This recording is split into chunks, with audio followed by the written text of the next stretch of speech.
Pablo Escobar, born on December 1, 1949, in Rio Negro, Colombia, known as El Patron, Escobar dominated the cocaine trade in the 1980s and early 1990s, amassing an estimated fortune of over $76 billion.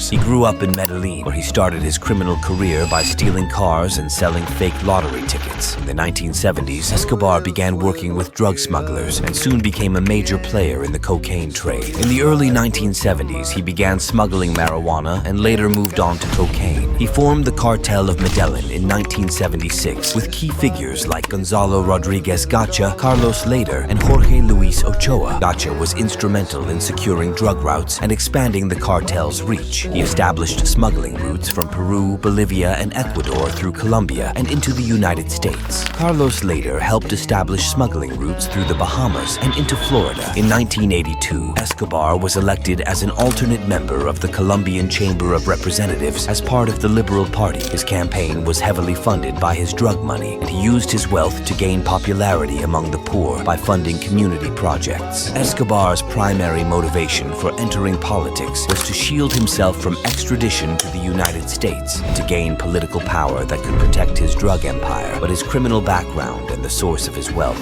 became public knowledge. The Justice Minister, Rodrigo Lara Bonilla, exposed Escobar's criminal activities and connections. Que el señor ministro de Justicia tiene un plazo de 24 horas para que presente las pruebas concretas de la sindicación que me hizo en el día de ayer en la Cámara de Representantes. No, vinculación con el narcotráfico. Siempre he asegurado que mi dinero no tiene vínculos con el narcotráfico. Escobar retaliated by orchestrating the assassination of Rodrigo Lara Bonilla in 1984. The Colombian government responded by approving the extradition law, which allowed for the extradition of drug traffickers to the United States. Following the assassination, Escobar and other cartel leaders fled to Panama to avoid capture. They sought refuge and attempted to negotiate with the Colombian government. Pablo proposed to pay off Colombia's national debt, which stood at approximately $10 billion USD, in exchange for the government changing its extradition laws. Despite their efforts, the negotiations failed, and Escobar returned to Colombia, where he continued his operations. The Medellin cartel launched a series of bombings, assassinations, and kidnappings, aiming to destabilize the government and prevent the implementation of extradition laws. They targeted judges, politicians, and law enforcement officials. The assassination of presidential candidate Luis Carlos Galán in 1989 was a significant blow to the Colombian political landscape. Another tragic episode is when Escobar targeted Avianca Flight 203 on November 27, 1989, believing that presidential candidate Cesar Gaviria was on board. Gaviria, who supported the extradition of drug traffickers to the United States, posed a significant threat to Escobar's operations. Fortunately, Gaviria had been warned of potential danger and changed his travel plans, avoiding the tragic fate that befell the 107 passengers. Want to create amazing videos like this? Join my exclusive course and learn all my techniques and tricks. Message me on Telegram to get started, and don't forget to like and subscribe for more great content. Escobar agreed to surrender in exchange for not being extradited to the United States in June 1991 after intense negotiations with the Colombian government. This agreement allowed him to serve his sentence in a prison of his own design. He named his prison La Catedral and built on a hilltop near Medellin. It was a luxurious prison, often referred to as Club Medellin. The facility included a football pitch, a giant dollhouse, a bar, a jacuzzi, and even a telescope, so Escobar could look down onto his family's residence. He also had the right to choose his own guards, ensuring loyalty. Escobar continued to run his empire from within these walls, making a mockery of the justice system. When the government decided to move him to a standard prison, Escobar refused and planned his escape on July 22,